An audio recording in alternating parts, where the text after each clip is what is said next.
Purification of organic compound, जिसमें हम आज करेंगे क्रिस्टलाइजेशन और रिक्रिस्टलाइजेशन, और सेकंड है फ्रैक्शनल क्रिस्टलाइजेशन। देखिए, हम लास्ट टाइम कर चुके हैं कि जो ऑर्गेनिक कंपाउंड हैं उन्हें के प्योरिफिकेशन के टोटल 10 मेथड्स हैं, जिसमें हमने लास्ट टाइम फिल्ट्रेशन और सब्लिमेशन किया था। आज हम ये सेकंड और थर्ड टाइप कर रहे हैं, क्रिस्टलाइजेशन, रिक्रिस्टलाइजेशन, फ्रैक्शनल क्रिस्टलाइजेशन। तो सबसे पहले स्टार्ट करते हैं क्रिस्टलाइजेशन और रिक्रिस्टलाइजेशन से।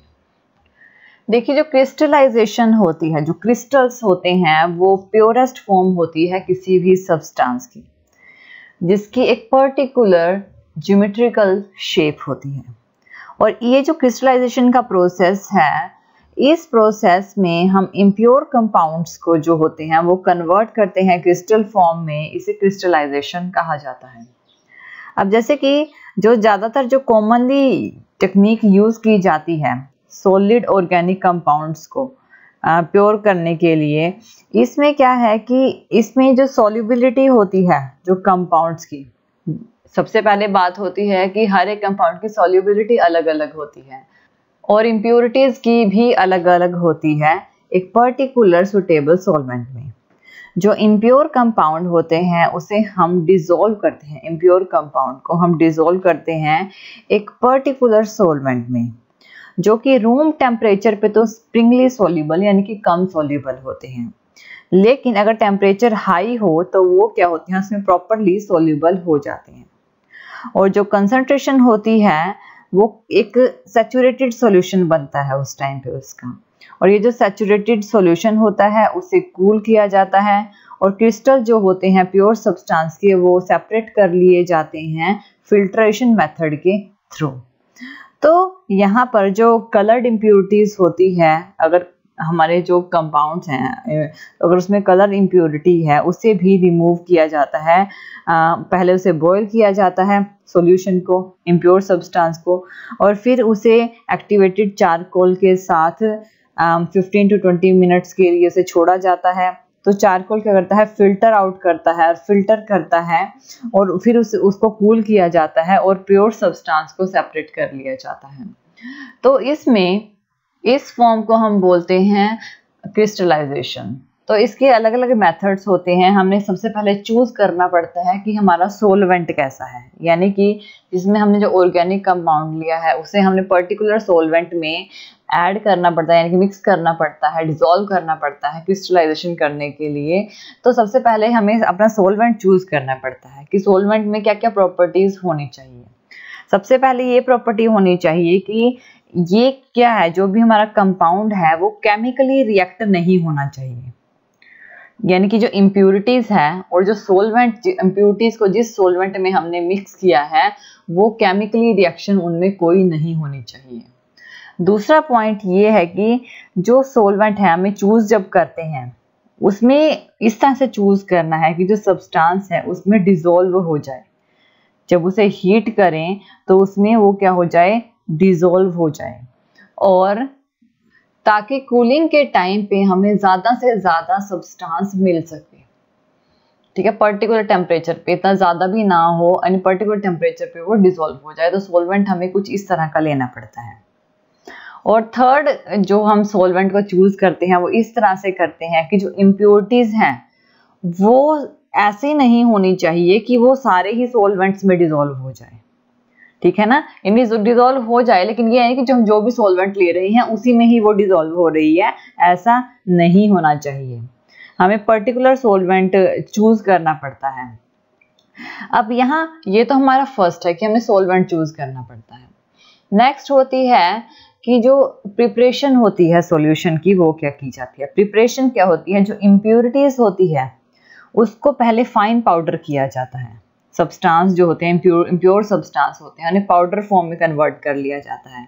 फिर इसे हीट करते हैं कोनिकल फ्लास्क में, यानी कि यहाँ पे हमारे पास एक फ्लास्क लिया जाता है, ये हॉट वाटर फनल होता है और इसके अंदर हमारे पास जो सब्सटेंस होता है, और उसके बाद उसको ये हॉट वाटर फनल क्या करती है कि ये पानी को गर्म करती है। इसमें जो वाटर फिल होता है इसमें पानी को गर्म करती है, जिसकी वजह से जो अंदर का सब जो हमारे पास सॉल्वेंट प्लस जो इम्प्योर कंपाउंड है वो सब गर्म रहता है, जिसकी वजह से वो जल्दी से क्रिस्टलाइजेशन नहीं होती और फिर उसे फिल्ट्रेशन के थ्रू सेपरेट कर लिया जाता है, इस फॉर्म में इसे रखा जाता है।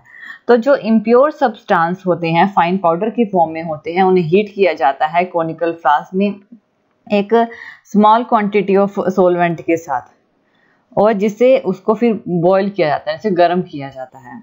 नेक्स्ट प्रोसेस होता है फिल्ट्रेशन ऑफ सॉल्यूशन का। फिल्ट्रेशन ऑफ सॉल्यूशन में क्या होता है कि जो हॉट सॉल्यूशन होते हैं उन्हें फिल्टर किया जाता है इमीडिएटली, तभी उन्हें फिल्टर किया जाता है एक फिल्टर पेपर के थ्रू।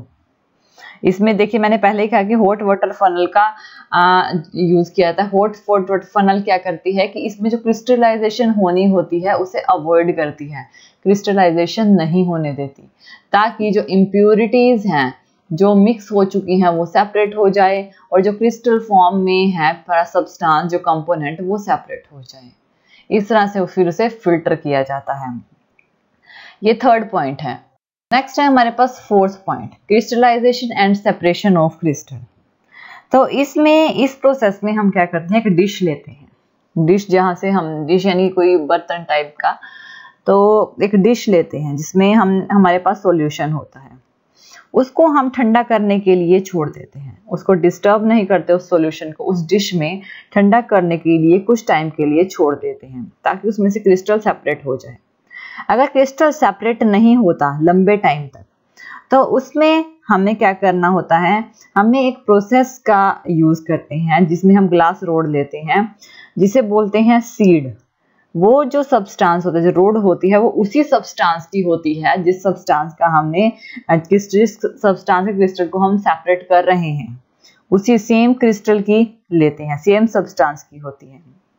तो उसे हम क्या करते हैं, थोड़ा सा फ्रेगमेंट करते हैं ग्लास को, और उसमें हम प्योर सब्सटेंस क्रिएट करने के लिए, उन्हें क्रिस्टलाइजेशन करने के लिए, इस प्रोसेस में जो क्रिस्टलाइजेशन होती है फिर ऐड होती है जो क्रिस्टल्स बनते हैं प्योर सब्सटेंस के एक सैचुरेटेड सॉल्यूशन में से, जिसे हम सीडिंग प्रोसेस बोलते हैं।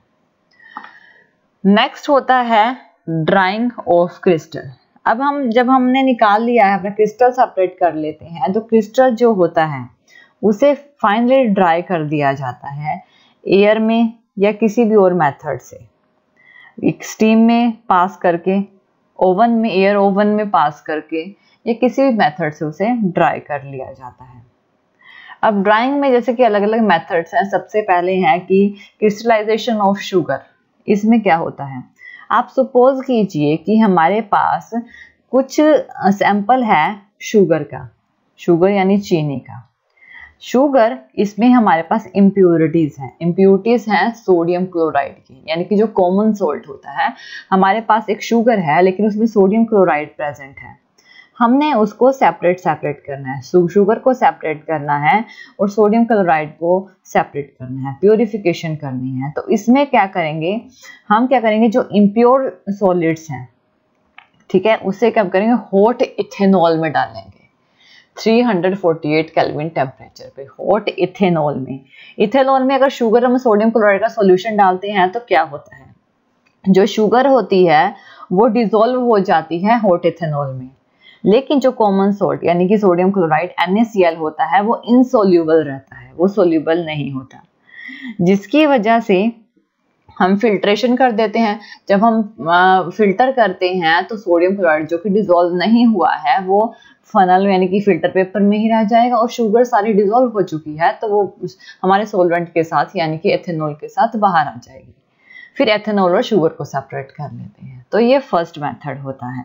अगर हम यही प्रोसेस पानी में करें, यानी कि इसमें तो हमने एथेनॉल लिया है, लेकिन अगर शुगर और NaCl को हम पानी में डाल के डिसॉल्व करें तो नहीं होगा, क्योंकि शुगर और सोडियम क्लोराइड दोनों ही पानी में डिसॉल्व हो जाएंगे।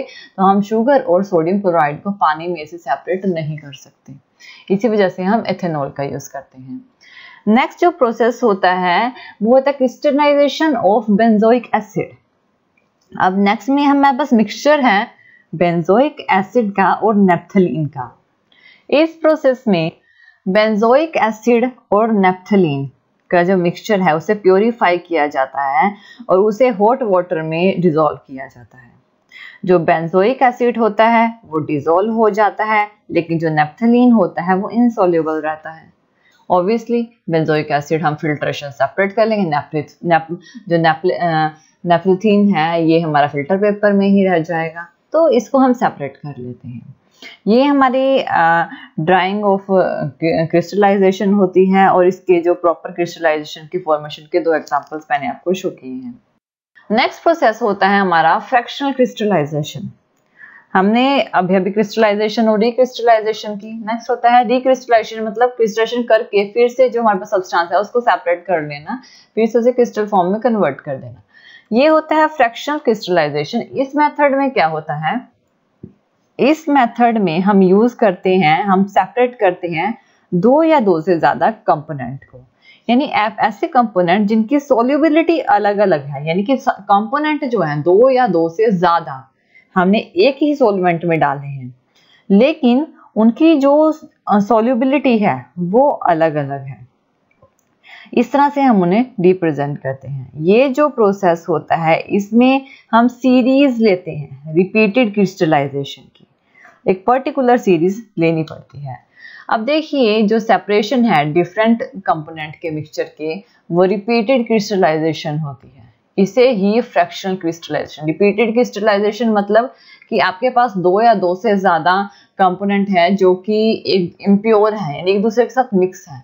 आपने उन तीनों को एक पर्टिकुलर सॉल्वेंट में मिक्स कर दिया, गर्म करके हॉट वाटर में, या किसी भी जो भी सॉल्वेंट आपने लिया है हॉट में, वो तीनों मिक्स हो गए।